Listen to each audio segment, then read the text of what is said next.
Good afternoon, everybody. Thank you for joining us for our symposium this afternoon. Just a little bit background about our symposium. Dated back in December 2016. The FDA, their senior staff have published an article about the use of real-world evidence in their regulatory decision-making.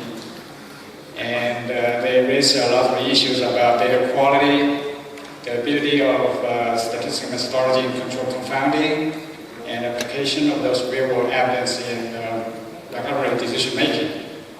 And following that, for this symposium, we want to kind of review about those data issues, statistical methodology issues, especially the new advances like the machine learning, informed epidemiology, and what is the requirements, that is ever increasing requirements about evidence in healthcare decision making, including health technology assessments, and followed by issues like a case study like safety, single detection and validation, and what is the practice in Asian Pacific region about evidence generation and application.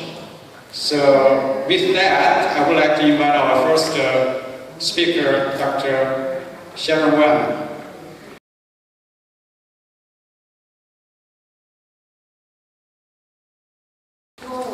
Dr. Sharon is the assistant professor of the University of Rhode Island, and he is also a chair-elect for the International Society of Pharmaco Epidemiology Special Institute Group of Comparative Effective Research for 2019 and 2020. And he is also a supervisor of a number of PhD students, and is conducting a number of government-funded research projects. So welcome Dr. Wen to give the first talk about data sources and quality consideration, pharmacoepidemiology and outcome research.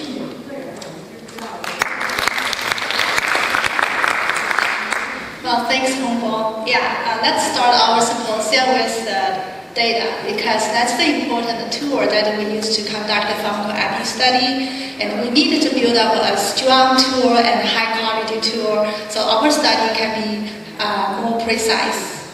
So these are some commonly used data sources. The first one that I would like to introduce is administrative data, of course. In the United States, we use the Truman market scan data, we use opt-out data, and we use Medicare, Medicaid data, and sometimes we use VA data, veteran administrative data, which is very nice. And now we have a more larger database system, and you probably heard about the FDA Sentinel system. And I know Asia has the Asian pharmacoepi network data, and combine the large data together. And these are the small pieces like administrative data, data registry data, disease registry data, vital statistical data, medical chart data, and survey data. Of course, discharge data. So if you complain that, okay, I want to do pharmacoepi and drug safety study, but I could not find the data, that's not true. Because if you don't have money, you could go online and download the enhanced data. And that's the free survey data. And it's on the internet, and you just go online and finish some data utilization agreement and get the data and do your research. If you have a little bit of money, and then you could go to online and find the healthcare cost and utilization project, that's PCOP data. And you could use the data to conduct the studies that based on your research question, hypothesis, and those important exposure outcome and confounding factors. Make sure this database contains this important information, and then you could use this data. Of course, this data can be linked. And we now linked the registry data with the claims data. And if you do the cancer study, you probably have heard that SEER data linked with the Medicare data. If you do the pregnancy study, you probably have seen that middle statistical data linked with the Medicaid data, so you could have mother's drug utilization information linked with the birth effects. And you probably have also heard that now enhanced data has linked with the death index data. So they are actually called restricted enhanced data. So this table shows the systematically difference between claims data versus the electronic medical records data. Well, these two are very important data sources. Medical records data actually is pretty enriched. It's clinical based and has a lot of clinical information, especially lab test results, which have not been included in the claims data. In the claims data, the beauty of the claims data is we could assess the drug chronic use information, and because we have pharmacy claims for each patient. Okay, so basically you have the drug fill date and you have the days of supply that has been prescribed, dispensed to the patients. So if you want to conduct the drug chronic use, and if you want to do the drug adherence study, and this claims data is a very good choice. But there's no lab test results included in the claims data. Although some new data, like outcome data, contains a little bit of lab test results, but most of the lab test results largely missing. So now people have tried to link the claims data versus the electronic medical records data. So if that's have been done successfully in some research centers, and if we have this linked data, think about it, and our confounding by education can be addressed because we have lab test results, we have drug utilization, we have diagnosis code, we have all this important information included. And also, medical records data, the electronic health records, has a lot of narrative texts that has been written by physicians, nurses, and this information is very important. So the new technique to deal with this data is there's a software, there are a lot of software called natural language processing. Have you heard about that? Yes? Good. Yeah. So they use this program, they use this software to retrieve a lot of information, detailed clinical information from this narrative text. Okay. Some researchers proposed some guidelines for selecting a good database and use this database in the pharmacoepi study. So, bless you. So to select the database, you have to make sure that the database covered the target population in your study. Okay. So first you want to look at it. What kind of the population I want to target in my study? You define your population and to choose the database that have this population in that database. And you make sure those important variables, including exposure, outcome, confounding factors, have been included in the data. And you also need to make sure the consistency of the data, and which means that during the data collection process, there's no break, there's no discontinuation of the data collection. That's very important. So when you include and exclude the patient in your study, and you probably need to check the eligibility first when you use the claims data. So if the patient lost eligibility for 2 years and then come back again for another years, and if you're doing a 5 years follow-up study, and you have to think about whether you should include this patient in your study. Okay, so that's very important. And of course, the enough follow-up time is also important. You have to make sure your study, your data, includes enough follow-up time. And that covers the latency time between the exposure and the outcome. So you could get your enough outcome events. Linked data, it's always good to use multiple resources. Okay, if we can link multiple data together, combine the large data, and every database has its own limitations. And if we have the data linked together, and then we could get we could have expanded information for each patient. And we could get a larger sample size, of course. So the linked data and the combined data is very powerful and important, but the technique for the linkage is also important. Okay, and you have to understand how to, when you use a deterministic linkage, when to use a probabilistic linkage, and when to use both. Yeah. Extraction of study population means how you're going to select your study population, how to include, exclude your study population. So inclusion, exclusion criteria, very important. Privacy and security, that's the one reason that FDA critiqued observational study. Okay, yes, the security of the data and the compliance of this privacy and security policy is very important. You have to make sure that your data is stored properly and follow IRB and HIPAA compliance, especially in the United States. I know other countries have different ethical agencies, but you always need to follow the security policy. Quality and validation. Yes. We'll talk about validation. For the data study, we always need to do the validation. We validate the outcome, we validate the data as well.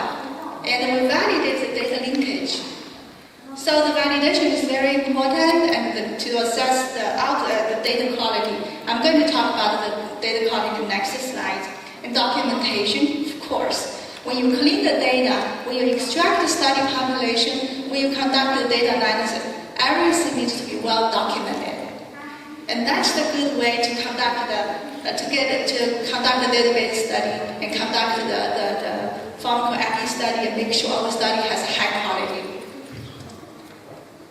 Okay, here are 5 dimensions of data quality assessment. Okay, first one is the completeness. And we know there's a lot of missing data in either claims data or the medical records data and the registry data, same thing. You always can find the missing data. And there's some technology and there's some methodology have been proposed to how to deal with the missing data. And we all know that imputation, multiple imputation is kind of a statistical method, but every method has limitations. So when you select the data, you have to first check the completeness of the data and completeness of the variables.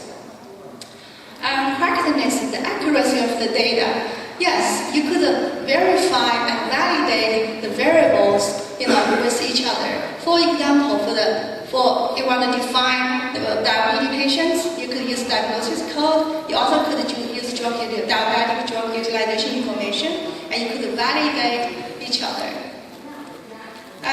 Concordance, reliability of the data. You need to make sure that the data, the elements in the data, also consistent with the data, the same element from other data sources. And especially when you combine the data from the different sources, and this concordance is very important. Plausibility means if your data is consistent with the information from other knowledge. And we know in IP study, we always need to make sure that biological plausibility of our study results. The same thing with the variable and with the data. Currency of the data means, okay, you need to make sure that the data covers the time points for your study. So that's the 5 important dimensions for the quality assessment of the data. And here is some results, some detailed results for the variables in the claims data. So it looks like some variables are kind of consistent, like identifier service date are pretty consistent, but the admission date, admission type, discharge date are highly variable. And the discharge status, admission source is very low. Okay.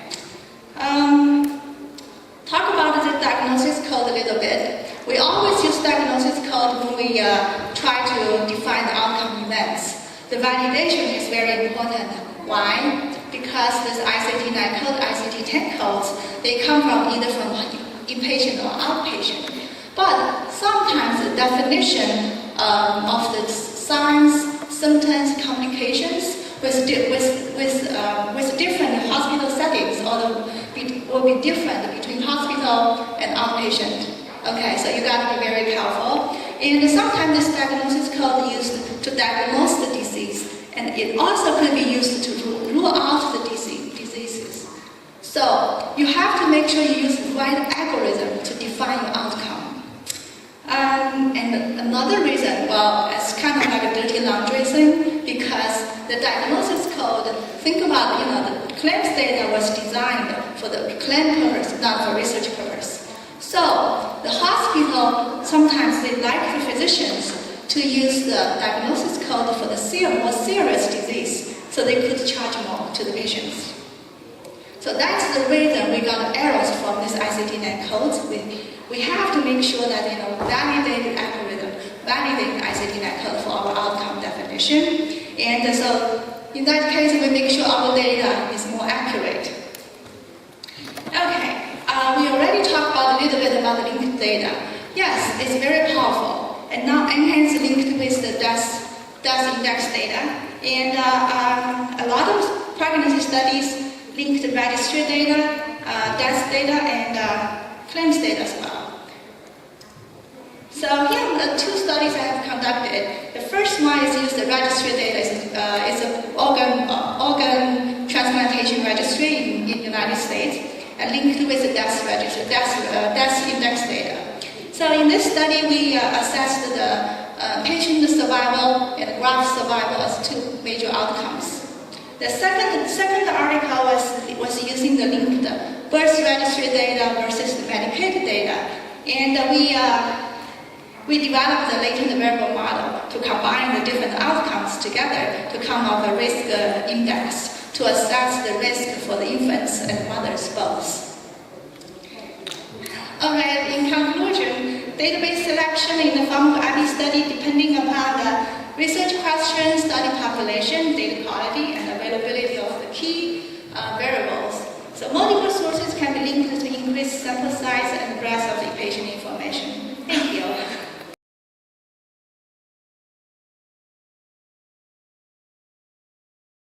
Let me introduce our next speaker, Dr. Robert Platt. Robert Platt is the professor from McGill University, Department of Pediatric and Department of Epidemiology and Biostatistics and Occupational Health. He is also the Herbert Winger First Endowed Chair from Epidemiology. And he is the executive co-investigator and the master's lead of the Canadian Network for Observational Drug Effect Studies, so-called CNOS. The CNOS program is being funded by the Canadian Institute of Health Research, and including the records of nearly 10 million records across the provinces of Canada and the United States and the UK GPRD datasets. Thanks for the introduction and for the invitation, and thank you for listening. So I'm going to be talking a little bit that people have asked about the question, is machine learning the future of pharmacoepidemiology?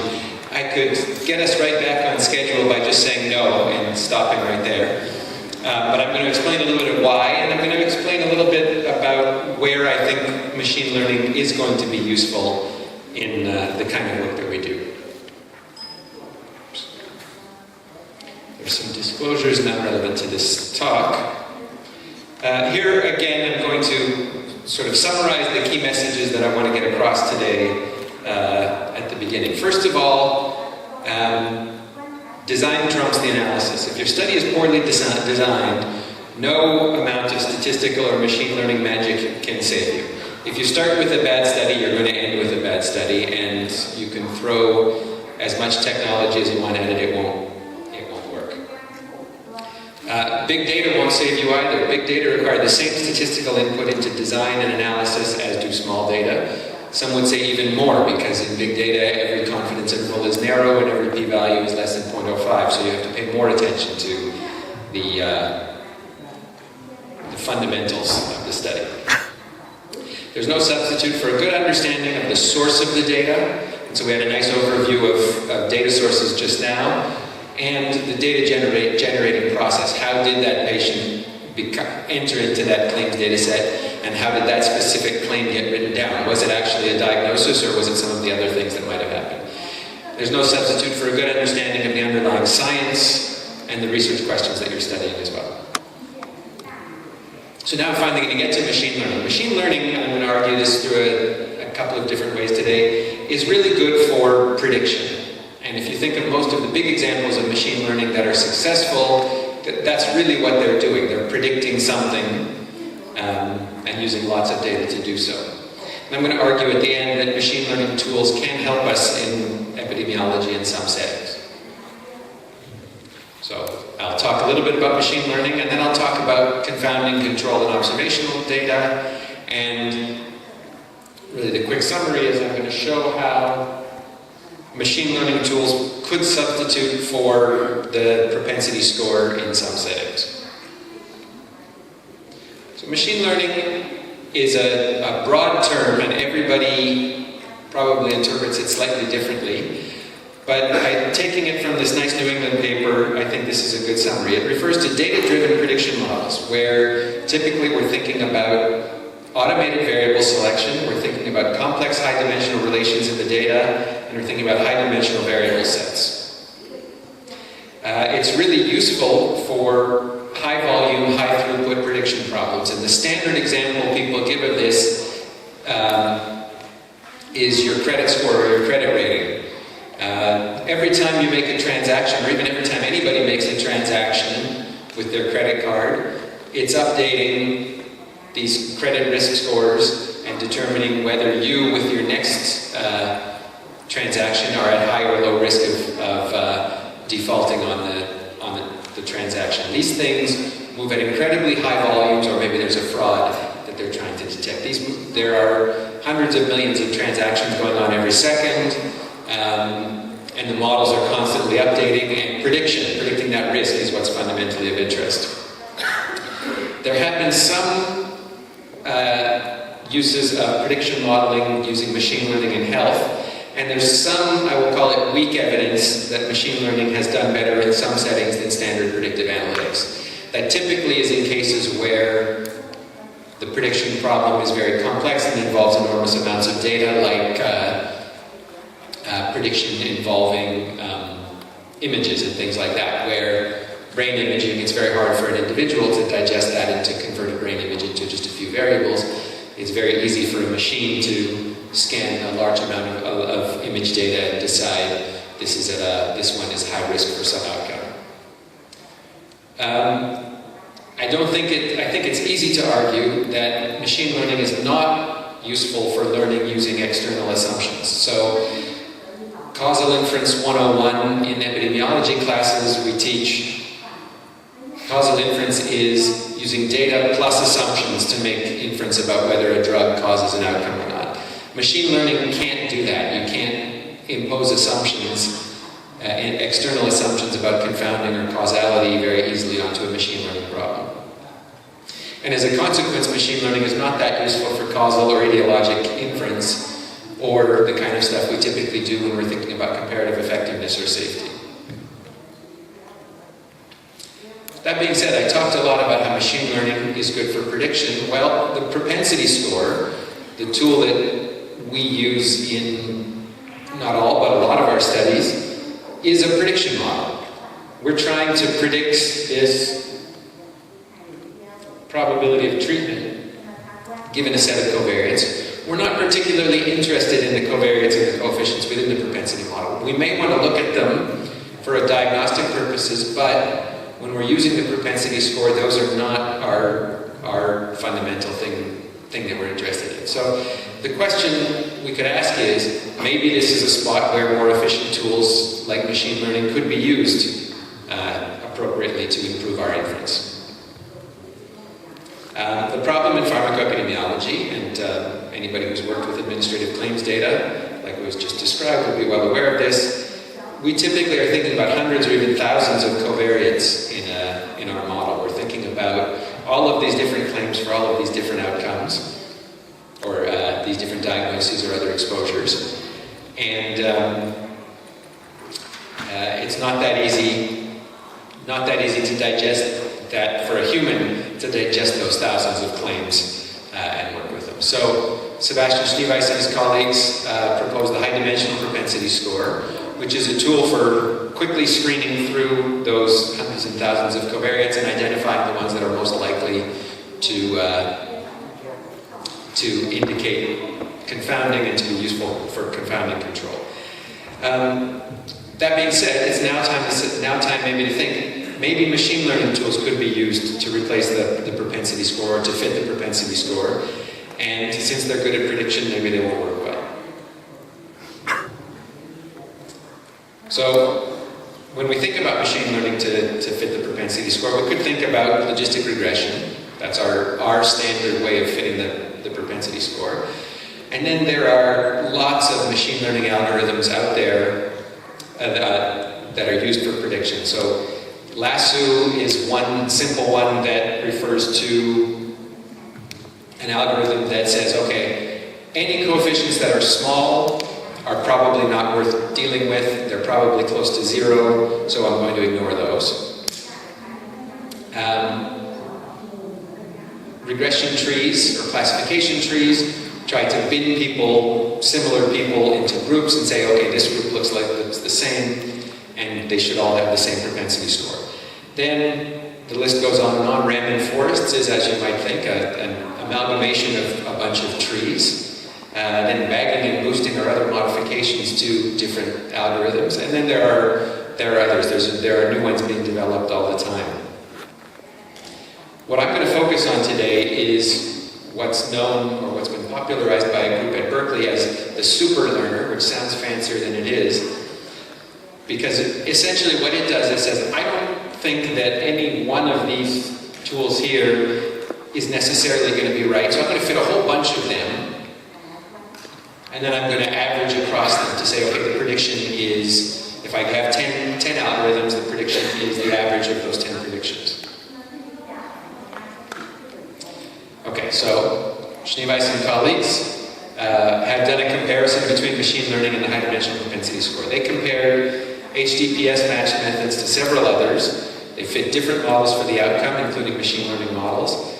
They fit a bunch of machine learning models for the propensity score. They fit some Bayesian propensity score methods, and their conclusion was it didn't make much difference. And I'll show you their results on the next slide. This is hard to read, so I won't expect you to go through this, but I think if you follow, this is for a single example. This is the odds ratio and the 95% confidence interval using the high-dimensional propensity score. And all of these other ones here are different variations on a machine learning tool. So basically, they're all doing the same thing. So given that the high-dimensional propensity score is relatively easy to use, we should just use it. This one down here is the crude, suggesting that it does matter to get the confounding right. So a couple of researchers, and one of these was my group at McGill, said, let's think about this. The HTTPS simplifies things a lot. It converts claims variables to binary variables. It says, was this claim present, yes or no?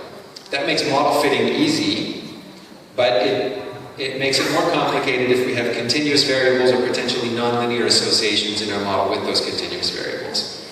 And if we're thinking about data that are less claims-like and more electronic health record-like, we might have biomarker variables or lab test variables that we might want to consider, and we might not want to convert those to cholesterol over a certain level or blood pressure over a certain level. So the same group out of Berkeley that developed the super learner conducted a simulation study looking at continuous outcomes with 10 covariates, comparing the propensity score to a super learner and other methods. This is not a high-dimensional propensity score problem.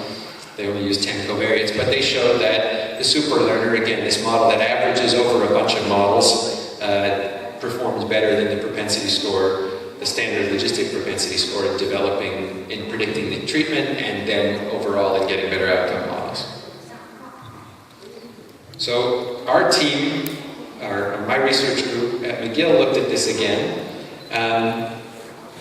We revisited that same problem, but we said, okay, let's look at a survival outcome, which is more likely something we're going to look at in pharmacoepidemiology, and let's look at more candidate learners, more candidate machine learning tools in our data set, and we'll look at more covariates, so we'll get it closer to the high dimensional propensity score setting. And these are the tables, which are impossible to read even from where I'm standing, so don't worry about that, but the summaries are here. If we're in a case where we know what the true model is, which is unlikely, we don't know what the propensity score actually is, then logistic regression with that correct model does better than all the other approaches. On the other hand, if we don't know what the true model is, which is where we are most of the time, the super learner, which is again the average across all of these other approaches, shows relatively low bias and relatively low mean square error, suggesting it gives us the best fit to the propensity score and to the hazard ratio across all of the methods that we looked at. So, having the propensity score correct matters, but getting that model right might be hard to do. So there, we have a prediction problem, we have a complicated model. This is a nice case where something like a machine learning tool and something like the super learner, which doesn't put all of our eggs in one machine learning basket but says let's average over all of them, might be a shortcut to a good model. On the other hand, the high dimensional propensity score, which is relatively straightforward to use, doesn't involve high computing power, may be able to effectively simplify the problem. So the final answer to is machine learning the future of pharmacoepidemiology?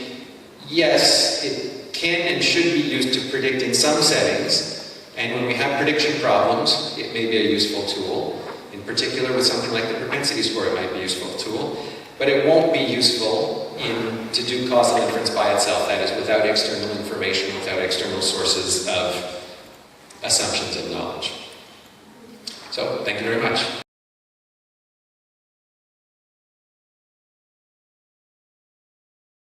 Okay, the next presentation is by myself. First of all, I give a brief introduction about myself. I'm the scientific advisor for the Canadian Agency for Drugs and Technology in Health. Actually, this organization is an HTA organization. We are responsible for drug evaluation and make a recommendation to the provincial drug company for their reimbursement decision making. So, based on my background, also I have a pharmacoepidemiology background as well for the training and for the past working experience. But based on my current role, I would like to, from a HTA and reimbursement perspective, to view what is the role of real-world evidence in healthcare decision-making, including the reimbursement decision-making. So if we look at the life cycle of a drug product, we could see that from the product entry into the market to be enrolled in a drug plan, and of course through evaluation by the healthcare or health technology assessment program, and then get into the hand of the patients.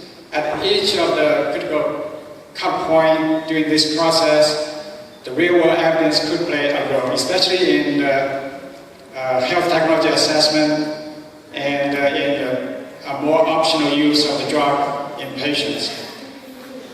So, in my presentation, I'm going to give an overview. What are the potential benefits of observational study-based real-world evidence? So, basically, I'm going to get a review of what could be done by the real-world evidence in this process. For example, whether they have increased the effectiveness and efficiency in decision-making, for example, in drug development and in the HTA reimbursement decision-making, and efficiency and effectiveness of the treatment in clinical practice. I would believe that in all this process that observational study-based real-world evidence could play a role, especially in a learning healthcare system based on electronic health records. So I'm going to have an overview about that and also talk about what is the associated risk and the challenges by using those non-randomized observational study for decision making. But before that, I would like to have an overview of what is the drawbacks and limitations about RCT-based evidence decision making or evidence synthesis, because that is the current practice in our various health decision making. We usually base on RCTs. So that is actually if efficacy versus effectiveness. Efficacy is based on RCT and effectiveness is based on real-world evidence. So RCT is idealized and optimal and controlled study and not reflecting the real-world practice. And most of the time it's compared to placebo, not to alternative therapy or standard therapy that is being used in practice. And usually it has a higher internal validity but low in external validity.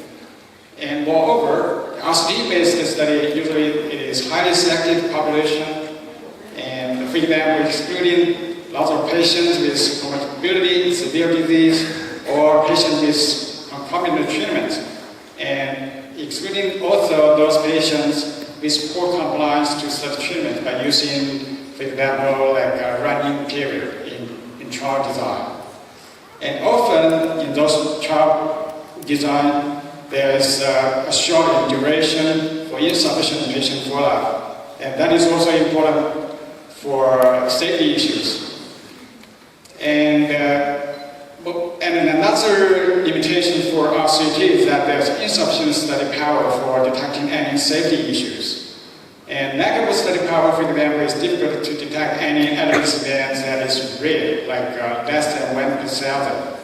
And for those adverse events that is needing long-term follow-up, a randomized control trial is an ability to be able to detect any side effects that need long-term follow-up.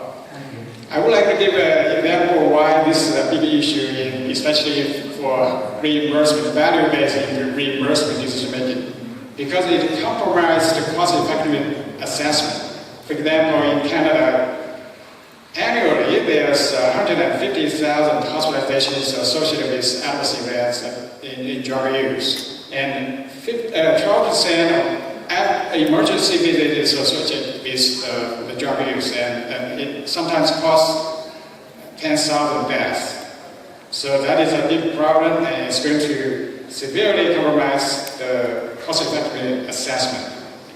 And so, with that in mind, what could be done with observational study? Actually, observational study is not going to replace RCT. Rather, it's going to be a complement of insufficiency of RCT.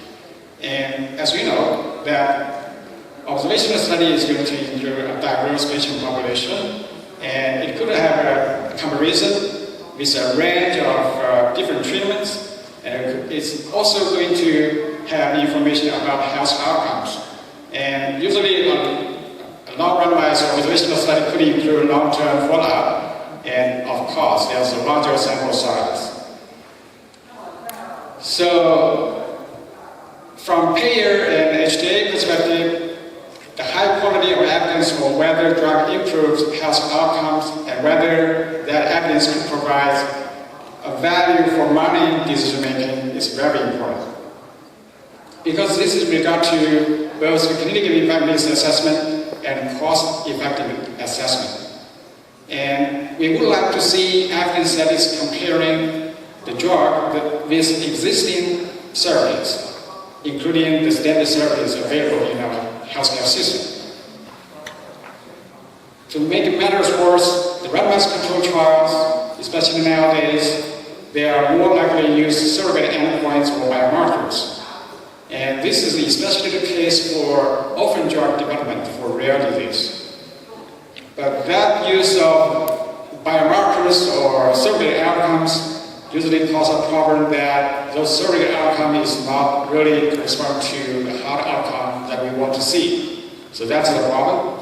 So what is the use of this non-randomized study for regulatory decision making? Even though I know you may agree that regulatory decision making requires a different evidence standard.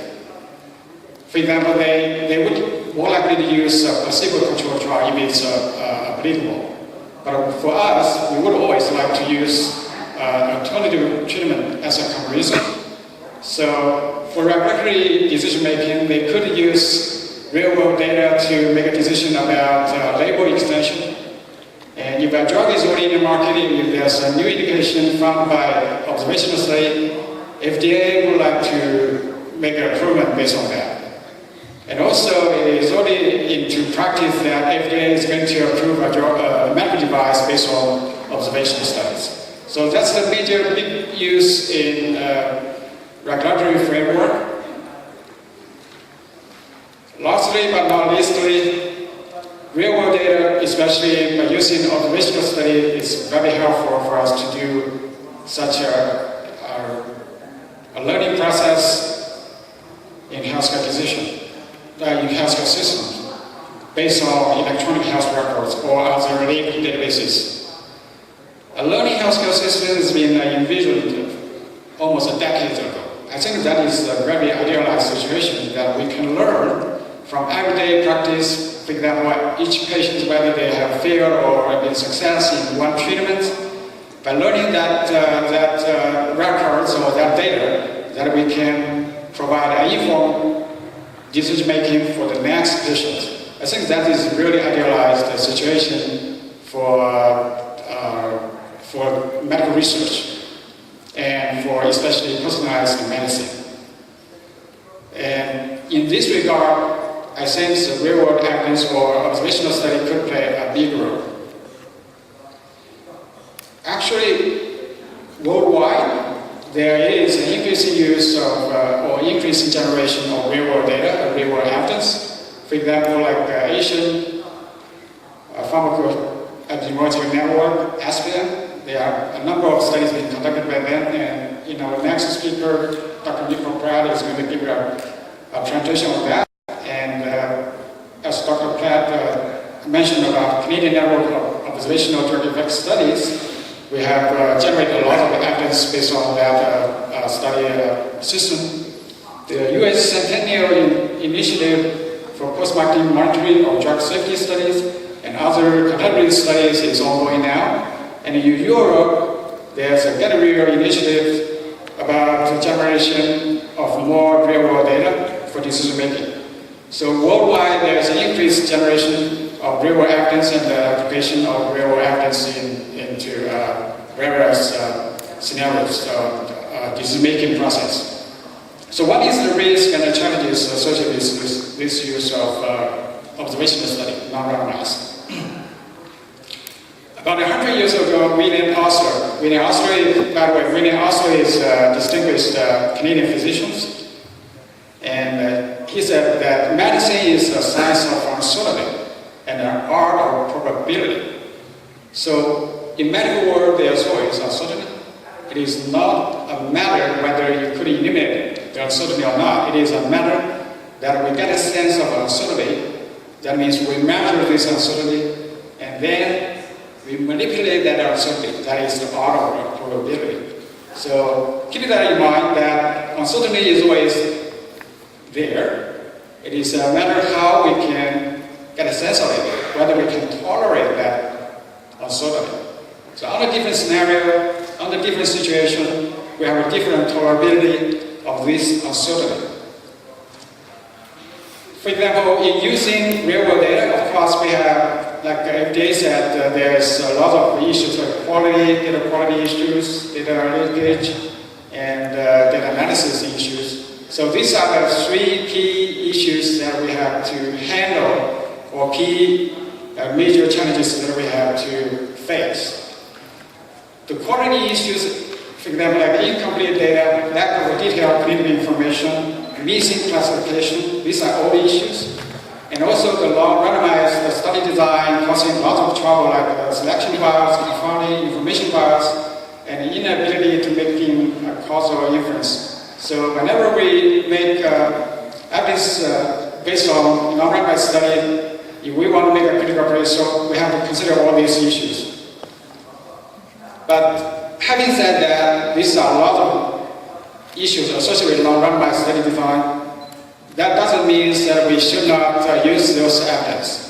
Rather, we have to follow some guidelines. Like, for example, recently, the ISPO and the SB jointly have developed a task force on the use of real-world evidence. For example, they talk about the reproducibility and replicability in generation of those non-randomized study as evidence.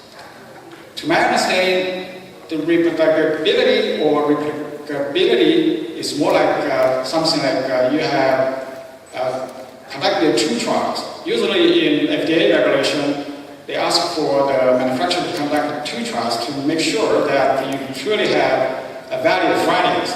So one study as ways to confirm another study.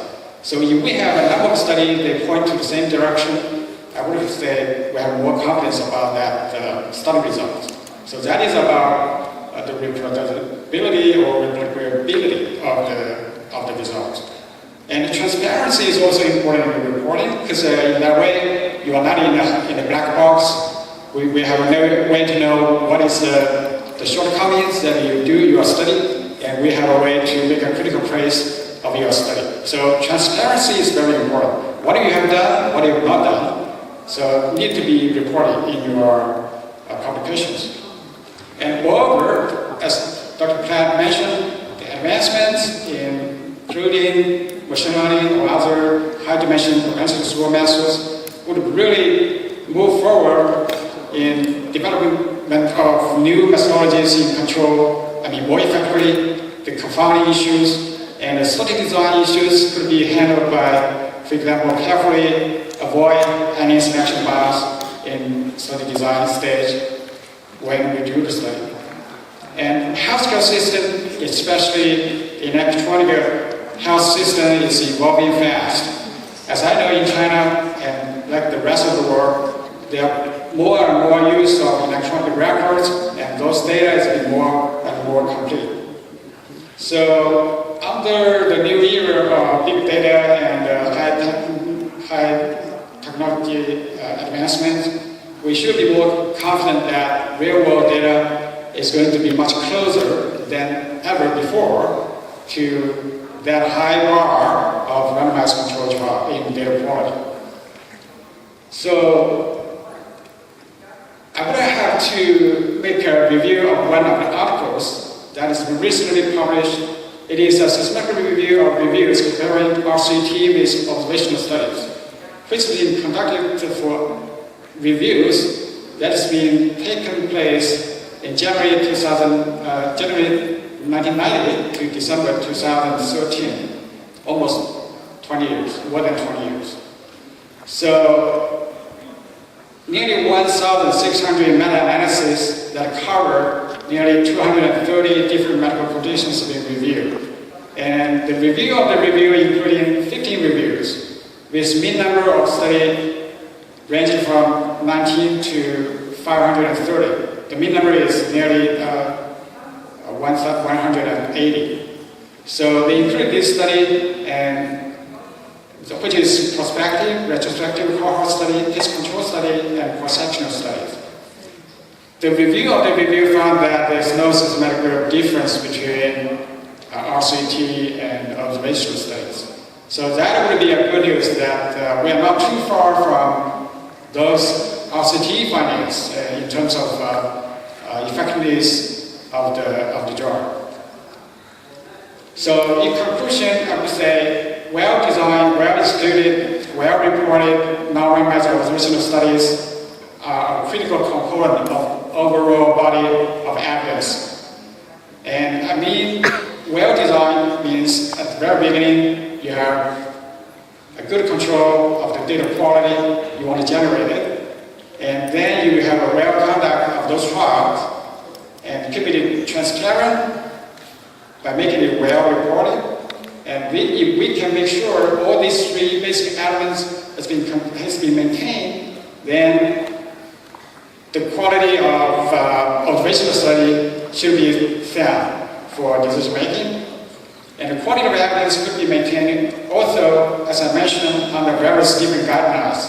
So we must have to strictly follow that guidelines about data quality and the study guidelines about, for example, how to conduct a study and making good use of those data analysis approach. So that's the end of my presentation. Thank you. So our next speaker, we are honored to have Dr. Abraham Hasman, who is a professor of University of Florida. Sorry. Yeah. And Professor Hasman is the deputy. It's been honored to be here to give us a presentation about how to make assessment of validity of safety outcomes. And I would like to mention Dr. Hasma has been serving a number of government and non-government organizations, including Health Canada, FDA Sentinel programs, has been published a lot of paper and a lot of books in a range of topics like pharmacy epidemiology, policy, and pharmacy practice. And we are honored to have him here to give us a presentation. Please welcome.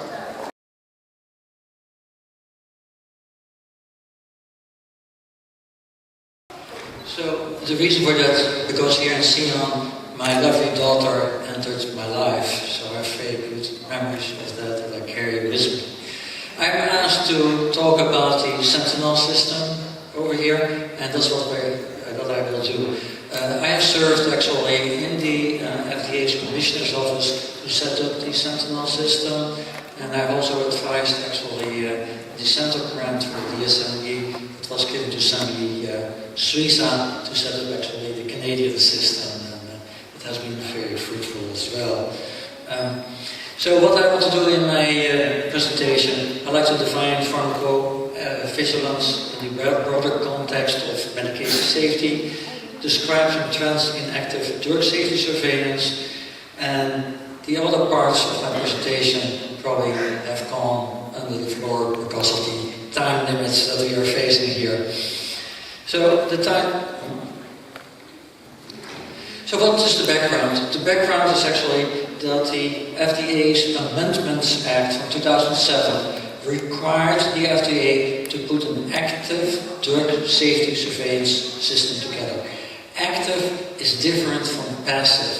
Passive is there where physicians, pharmacists, and currently the consumers report to the FDA when they experience an adverse drug event. So they want to have an active one. Regulatory action comes always in response to a disaster we have. And this regulatory action came because of the firearms scandal that you all probably know about that. And because of the scandal, the FDA said we have to shorten the timeline that we learn about drug reactions. We have, in the life cycle of the drug, shortened actually the drug safety surveillance system. So before, we learned about safety of drugs, about preclinical toxicology, we learned about the pharmacology, the clinical trials gave us inputs about the drug safety of the drug, spontaneous case reports did, and then of course perspectives in the literature and case reports from medical experts in the literature. Pharmacoepidemiology studies also actually added to the safety profile of the drug itself, but they were done in a kind of ad hoc way. So for that reason, the FDA established what they call a risk identification and analysis system, and that will provide us earlier on information about the safety of the drug.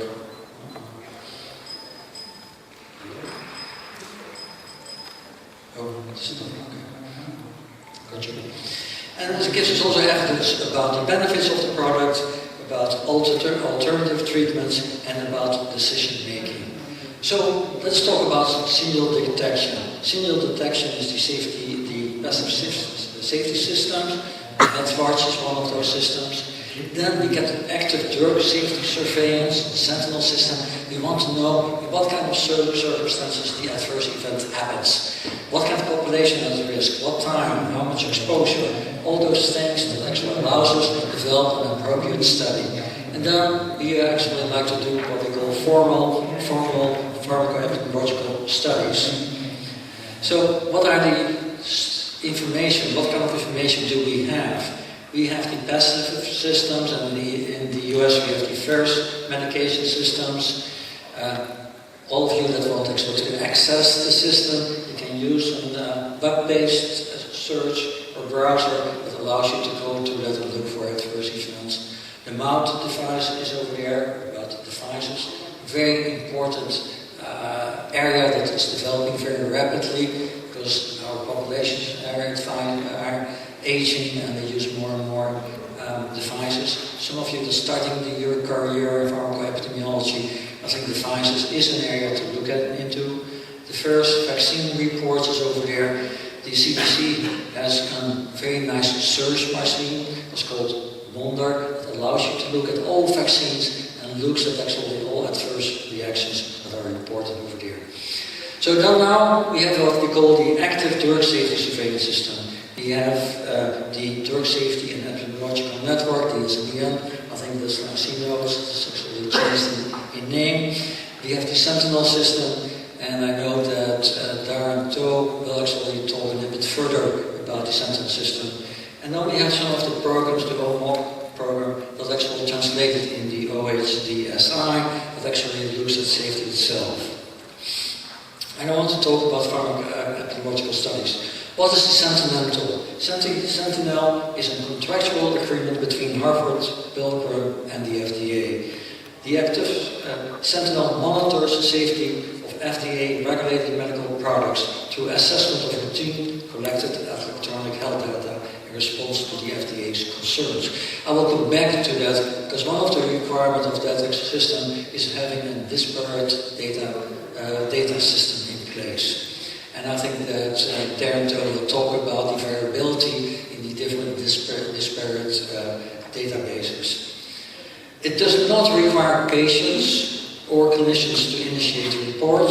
It has developed what they call a rapid response system. Sentinel is building the capacity, and I think in February 2016, actually this was fully operational to respond to many of the FDA's safety questions within days or weeks. I think you do that too. I think Health has two types of systems, called short questions immediately responders, and more extensive studies that actually commissions to the system itself. Transparency is a very, very important parameter that was actually laid out in the law.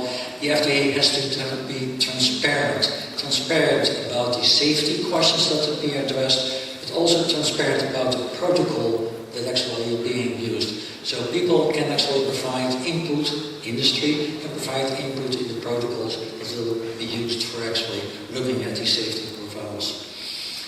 So what are the benefits of a distributed data network? One is large number of patients captured in the data, over 125 million. I think there are about 12 participating databases. Patient confidentiality, because the data is kept by the health insurance systems or the health delivery systems and doesn't go to the central office. It is preserving the knowledge about data collection, because we know that data collection procedures change over time, and we'd like to know the history of what kind of changes actually happen and take place. It is an efficiency in running the same queries against all databases without the need to write the SAS code or the system code. So to each of those databases, the code to extract the data is being sent and they run the analysis. There's of course some disadvantages. There needs some summarizing of the data taking place. There might be conflicting information possible because of data heterogeneity, and I think that will be addressed in a later speech in the next session. And there's a need to extract, translate, load the data in a common data model. Extracting is getting the data out of the systems, translate it in a common coding system, like language that we use, because each of the systems might actually use different coding systems, and then translate it or load it again in a database for the analysis. So for that we need what we call common data models, and there are different common data models, and actually I can go quickly over that. Both administrative and clinical data require some quality assessment, and Professor Chair Wan has already talked about that. They require quality checks. And some of the common data models are the OMOD version 5. The Sentinel has a different system. They actually maintain the ICD-9 codes that actually the original data was in. PCORNet has also an excellent common data model system. There needs some data timeliness. We looked at that because basically when you want to have a rapid response, look at an adverse event in a quick way, you need to have the data complete. And we know that actually for clinical data, the data is complete in less than half a year, about a half a year. Cost adjustment in general takes a longer time to actually establish. We need the quality of the data established, and we need some comparability. So this is what a distributed data model looks like. There is data partners in the Sentinel system that actually provide the data. And you see here the database is 1, 2, 3, 4, 5. In the Sentinel operation system, the statistical code will be developed to actually go to the different sites. The sites that do the data analysis and then provide that analysis back to the central office. So why do we have different codes in the data? Why do we need to translate it? We have administrative claims. Currently we have ICD-9-10 codes in the US. Most countries have that. I think Sweden has that already for a very long time. So for us to do longitudinal data, I have to look at data 2005 to 2018. We have to have some crosswalks. We have to translate ICD-9 codes and ICD-10 codes, and some of the information might actually be lost. We have in Great Britain the SNOMED. We have some other coding system. We have different coding systems as well for drugs. In general, the NDC is being used, but we know that, for example, hospitals have sometimes their own coding system for data itself. I'll go on. We know in the world different coding systems are being used in Aspen, in Europe, and in other countries. And here are some of the coding systems that might be used. Again, we need to address those coding systems. So there's a growth in the Sentinel distributed database, and you see that actually the growth has gone up to about 200 million reports in the database itself. In February 2016, the fully developed Sentinel system was actually launched. Last week I talked with Dal Dapan. He said that the data is now available for each of us to do the analysis. So any of you that want to do the analysis on the Sentinel system on certain conditions can actually contact the FDA or the Sentinel directly itself for actually pursuing those kind of analysis. So the active risk identification analysis system has a level 1, descriptive analysis, level 2, adjusted analysis with sophisticated confounding and control, and then level 3, sequential and adjusted analysis. And I know there's a lot of work being done to actually develop methods for sequential analysis, and those are still actually under development and not operational. I was talking about the transparency of the system. And this is actually a listing of some of the drugs that are on the website of the FDA as well as Sentinel that are currently under investigation. And again, each of you might look at that. Students that look for projects might look at some of those issues that are being done. So a recapitulation of the active drug safety surveillance system. The main purpose is single refinement, a rapid turnaround time, so that we know about safety issues in medications as early as possible. We need a large population covered, because some of the adverse events are actually rather rare. And I know that Professor Sherman has done some studies looking at using latent trait models to actually get more power for rare adverse events. The use of standardized protocols and statistical algorithms helps us actually in doing this type of analysis. And again, those are actually published and are part of the public report. Original design to sequential analysis was already mentioned, but those statistical methods are not developed yet. And it should be transparent and single information in study design. And these are all the conditions that are developed in the web itself.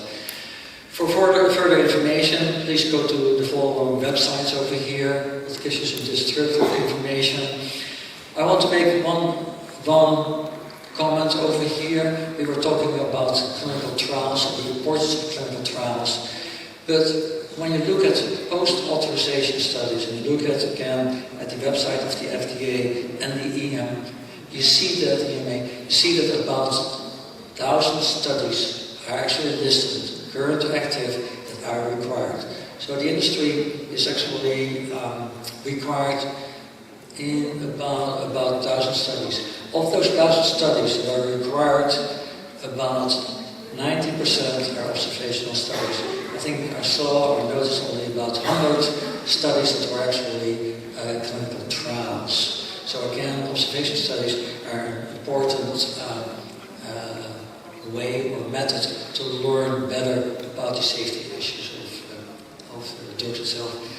This is our book that was published actually in July of this year that lists the methodology being used for post-authorization and post-marketing studies. Little plug. Thank you. Let me introduce our next speaker, Dr. Rico Pratt. Dr. Rico Pratt is Associate Professor and Deputy Director of the Quality Use of Medicines and Pharmacy Research Center at the University of South Australia. And she is Chief Investigator of the Center of Research Excellence in Post-Marketing Surveillance of Medicines and Devices, and she is a past chair of ASPEN.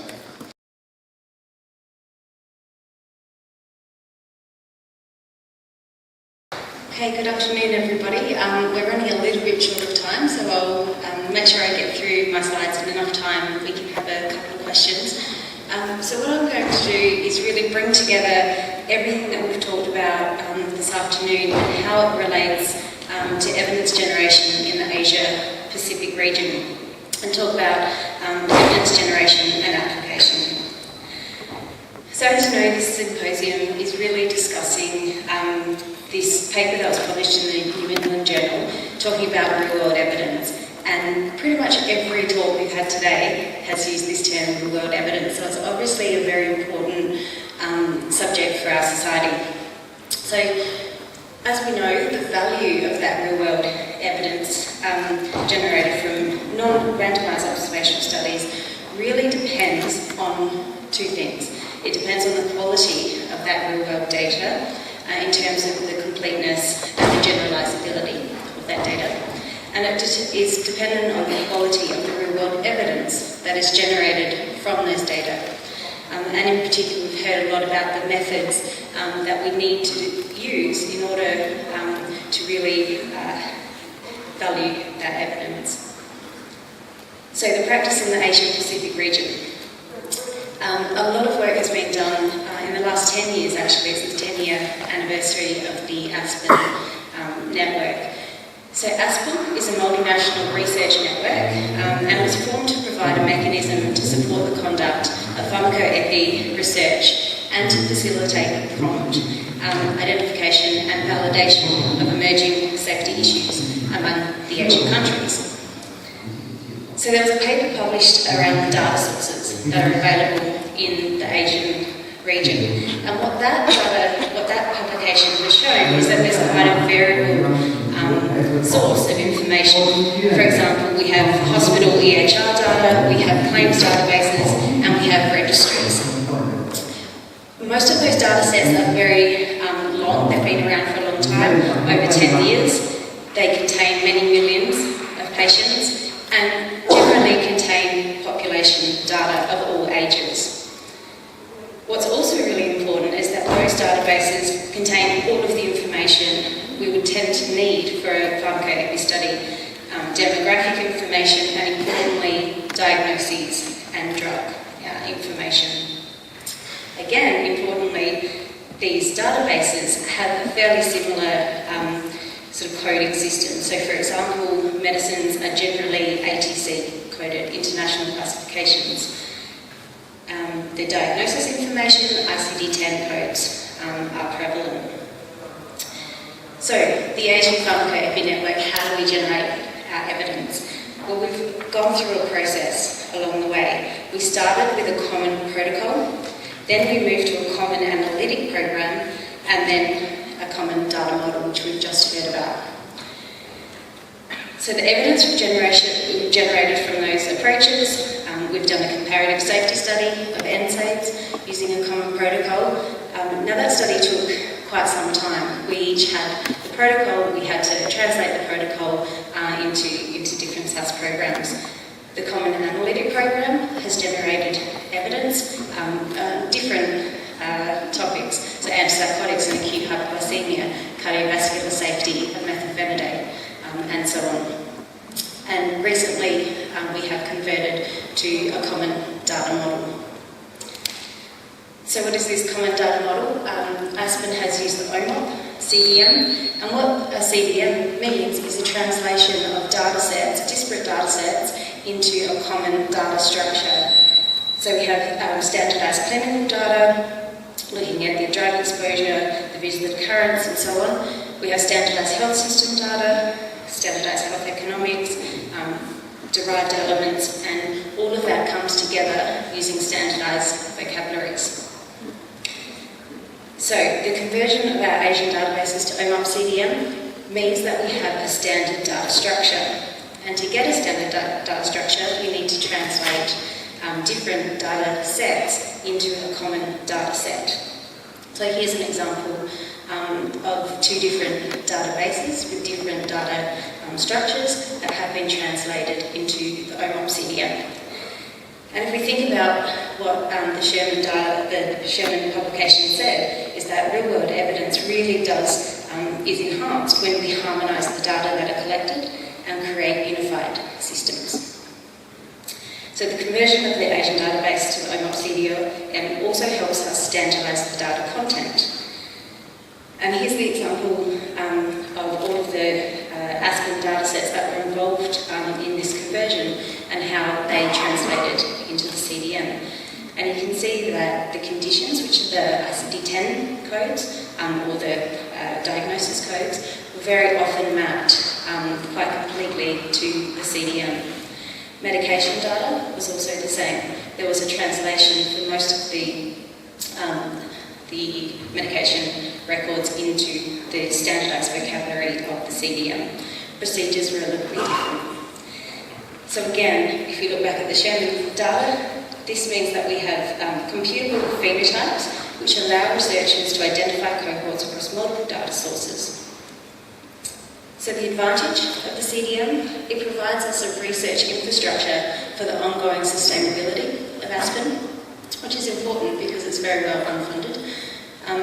This means also that the future studies are more feasible and they can take advantage of all the tools that are developed in the CDM by the Odyssey community. And Aspen can then also contribute to that generation of real-world evidence. So like I mentioned, conversion of data into the CDM means we can use standard analytics. And this is really important for the transparency and reproducibility of evidence generated using these CDMs. So this paper talks about some of the actual evidence generation tools that we can use in a CDM. And it says that this is a new paradigm which advocates for high throughput, observational studies using consistent, standardised methods, which allows evaluation, calibration, and unbiased dissemination to generate a more reliable and complete evidence base. And of course, it also expedites that evidence generation. So here's an example of why we need evidence generation in the real world. This is a data mining of all the literature that has been published, and it shows nearly 60,000 actual estimates that have been published in the literature. And what you can see very clearly, on the bottom on the x-axis is the estimate, so 1 meaning a similar effect, 2 meaning there's a double of the effect, and in the green triangle there are estimates that are non-significant.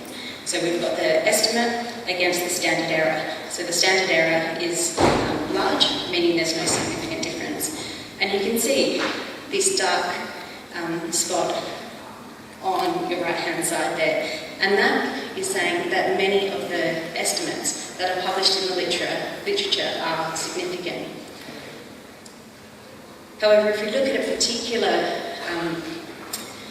set of treatments, so depression treatments, we also see this sort of biased reporting. But when we do that study in databases, using all treatments, all outcomes, we find a very different picture. We find a lot more of our estimates are non-significant. And again, reporting those non-significant results is part of our real world. Skip that part. So, we've also talked about how real-world evidence can complement RCTs. And so for really rare events, we often need really big data sets. And here's an example we did in the Aspen network, looking at cardiovascular events in children associated with methylphenidate for ADHD. So for this example, we have a very rare outcome and we need a really big data set. So we used Korea. So Korea did this analysis and started off with nearly 150,000 children aged less than 17 with ADHD. And you can see by the end, we only ended up with 1,200 patients in this study. So we found an increased risk of arrhythmias with methylphenidate. We also found a potential increased risk of myocardial infarction, even in this very small population that came from a very large population. So why is that study important? Well, for us in Australia, we don't have a data set that we could produce that estimate. We don't have a large enough linked data set in children to generate that evidence. And that's really important because the use of ADHD medicines are increasing. So here's an example of a recent publication that Aspen was involved in, looking at worldwide prevalence of medication for ADHD. And you can see that the use is increasing in nearly all the countries that were involved in this study. So, real-world evidence is about the quality of the real-world data, both in terms of exposure and outcome. It's also about the quality of real-world evidence in terms of how we generate that evidence and the ways that we adjust for confounding. So we have a machine, we've got real-world quality data, we apply real-world quality studies, and we produce answers. However, those answers are really important to be interpreted in the right way. We need quality interpretation as well as quality data and quality ways of generating evidence from that data. So Shannon says, although observational studies are an essential tool for our studies, their findings require judicious evaluation when used to assess treatment effects, and it's particularly important in the Asian region. We have different ethnic, cultural and genetic diversity. We have variation in practice and healthcare systems. So here's an example of one of our studies where we looked at this issue of diversity, and we looked at whether there was a different response to medicines due to ethnic and genetic variation. So we looked at thiazolidine diodes and heart failure across the Caucasian population and the Asian population. And in fact, we saw that there was a slight difference in the prevalence of that adverse event. In the Caucasian population, we got a risk estimate of around 1.6, and in the Asian populations around 1.2. So this kind of highlights the fact that there may be differences in adverse event profiles across countries, which could be related to differences in the prevalence of metabolizing enzymes. And here we can start to think about what impact that might have on regulatory decision making. Another one, we looked at variation in practice, so looking at the use of proton pump inhibitors and Clostridium difficile infections. And to look for Clostridium difficile, we looked at oral vancomycin as an indicator. So in many countries we could do that, but 2 countries we could not because they use their data, they use that medicine differently. Injectable vancomycin is used orally. So again, there's a difference in practice and that impacts on our safety assessment. So, in conclusion, we need to have guidelines for how we might navigate real-world evidence with different real-world data sets and real-world evidence generation. Thank you. I saw this description about instrumental variable described in the program book. I guess it's not covered in this session. So I guess my question is for Professor Platt. Because for real-world study, our major concern is the confounding and bias issue. Could you briefly introduce what's the current practice of using causal inference in pharmacoepidemiology? You want me to? For Professor Platt. Yeah. The question was about the using causal inference methods in pharmacoepidemiology? Yeah, for example, the instrumental variable analysis or DAC or gene computation, this kind of. So I think the important thing to remember is that when we're doing a comparative safety study or a comparative effectiveness study, whatever we call it, we're doing causal inference. We're trying to infer that one thing causes a different rate of something than something else. And I guess most of the time we are thinking that way. Instrumental variables is something that you mentioned in particular as a way, I think of those as a way to exploit some other thing that changes the system that allows us to have something that looks like a change was done randomly. So if a policy is changed, it changed how drugs are funded, and all of a sudden that results in a sudden increase in one drug being used or a reduction in one drug being used, we can exploit that sudden change, that instrument, as if it were like something that randomized the treatment change. And that can be very helpful. It can be very risky if in fact that assumption doesn't hold, that it was like it was randomized. I'll add to that. I think the use of instrumental variables is a potentially exciting way of generating real-world evidence when we have different systems and different practices across different regions that we could actually use as an instrument. But it's also very important to know that an instrument that works in one setting won't work in another setting. So generating evidence using instrumental variables in a network approach using a consistent IV may not work. I think there might need to be nuances in different data sets. So.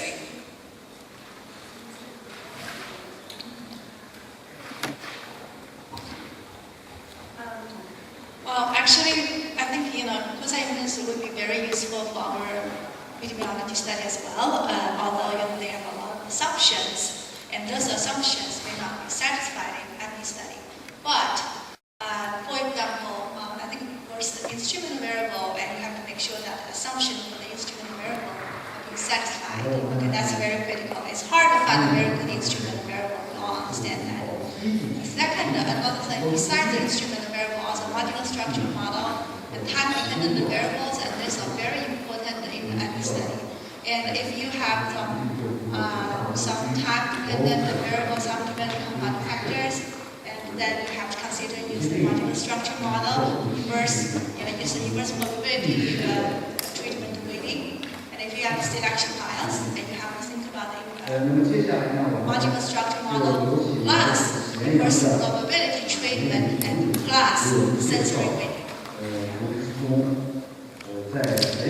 Any other question?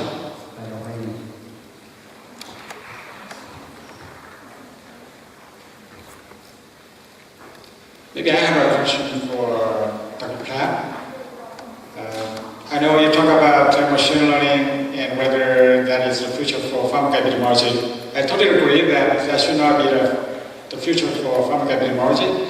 Those basic principles that has been developed over the past many years in pharmacoepidemiology should be followed. But having said that, but do you think, yes, of course, you mentioned that machine learning could play a role, but it's not that different from traditional high-dimensional propensity score. But given that this machine learning is so popular, and everybody talk about that, especially in big data analysis, and in China, many IT guys talk about machine learning as well. But do you really think that machine learning just can play a role as similar as those other methods like propensity score? Or do you think that machine learning, to me, would be more efficient in the future to handle simultaneously thousands and thousands of variables, especially when it is conducted under a big data setting? I think I keep coming back as my example of when I think machine learning works well is the things like credit risk scoring, where you have an enormous amount of data that's moving fast through the system. The data sets that we're typically talking about today are big, but they're not that big and they're not that fast. As we get to faster, if we get to faster and faster availability of healthcare data in real time, we might be able to start to think about incorporating some of these methods into everyday use when we have health data not as a static data set that takes it takes a while to close the data set and then a while to convert to a common data model. If we had ongoing rolling data, we might be much better off with machine learning. But I think that's based on experience with electronic health records being implemented and the challenges there, that's still far in the future, I think. Okay. Does that mean, for now, at least, maybe we can still use some traditional pharmacoepidemiology design, like case control for just hundreds of patients? We can still generate some good evidence instead of, okay, now it's a big data era, and then we should always go through big data to generate evidence for decision making. So I think that I totally understand. I totally agree. Any comments? I want to make one comment. We always talk about drug safety. I think machine learning might be also very good in repurposing drugs. We haven't talked about that. It's a very important issue, I think. Hydroxyurea used in cancer. So can you also use it actually in sickle cell disease? Very important drug, very low cost. Metformin, we've talked about that. There's a lot of evidence coming on that. That might be preventive in older women in rheumatoid arthritis. Like some of those techniques would be ideal to look at that repurposing of drugs for other indications. Any other comments? Well, I have a follow-up comments about that, and also would like Dr. Platt to give a comment back. I recently see a publication that Dr. Snailwise, and that publication is about automated analysis. I think that is by using a real-time in a clinical setting to just like generate evidence, generate results in a recycling fashion. Do you think that how far we are getting away from there to do that? I still think that sort of for practical everyday use we're more than a little ways away, but I think we're making progress towards better access to data and better methods that can be run rapidly all the time. I said a long way away. It's still a ways away. I will come back though to something I said earlier, that even if we end up with real-time, very fast, rapid response healthcare data, we still need to think about design. All of the, as one of my friends once said, all of the epidemiology my grandmother taught me is still going to apply 100 years from now when the data are moving like that, because the design and the comparisons that you're doing are always still going to matter.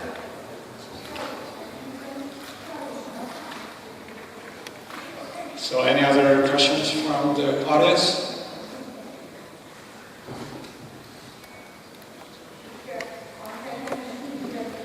If not, I have another question for Dr. Wayne. You talk about data quality and completeness of data. So, real world is not perfect. There's always uncertainty about certain type of data. So, is that you mean when we want to do an analysis based on that incomplete or optimized data, so we still have to consider whether that data is really useful or durable, some analysis. To my experience, there's always good data from the bad data. It depends on how you can make use of those data and whether you can do a data evaluation or assessment of the data before you go ahead and do an analysis or do the project. So I want to hear whether you have any comments about what is the basic standard about those data quality issues. For example, if you have a claim data set, a claim data set is definitely not perfect. So what is the basic standards when we use those imperfect data? Well, talk about the standards for the database. But think about it for the completeness. Okay, so if you have a data missing 70%, are you going to use this variable? But it really depends. Okay, so I think the sum of rule for us to delete this variable, and usually it's like if you have 10%, missing, and it's okay, and you can just delete this 10%. But between the 10% to 70%, and it's kind of like we have to make a decision based on rule. And you could say, okay, can we have a proxy variable for this data missing variable? Can we do the multiple imputation to fit this missing value? I mean, there's a lot of methodology we could use and to make the data to be better and to improve the quality of the data. And so that's what I'm thinking is, so really it's first it depends on your study question and it depends on what data, the feasible of the data and what kind of data you can get, the accessibility to the data. If you can get a better data, always use the better data. If you don't have that accessibility to the good data, and then you have to use some methodology and to make the data better. Thank you for that. Any other questions before we go? I would like to have some comments or some insights of Dr. Pratt about the future of Aspen. Is that a plan down the road that Aspen is going to do more projects by including, for example, some data sets from China? Yeah, absolutely. We would love to have some data sets from China. And I guess the best thing for everybody to do if you want to know more about Aspen is come at 8:30 tomorrow morning. We've got an hour and a half session where we'll be talking about Aspen. So please come along and please hear about the future of Aspen and how you can all contribute to the work that we're doing for Aspen and really try to generate this evidence across a very, very large population base. So anybody from China who wants to be involved in Aspen, please come along tomorrow morning. Please talk to me or anybody in Aspen. But I think the future of Aspen is really bright. I think we need to find ways of sustaining our funding. We have lots of different regulators across the Asia-Pacific region. Of course, we're not like the US, or we're not like Canada with one payer.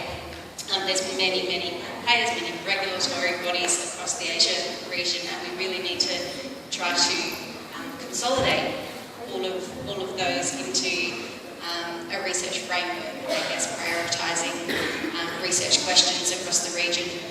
We'd also say that one of the recent sort of projects we've been working on with Aspen is in conjunction with the vaccine special interest group, and that's a very important question or research question across the Asian region, is looking at vaccines and the safety and effectiveness of vaccines. So Thank you for that's that. probably enough, but please come tomorrow morning and you'll hear much more about Aspen and its work.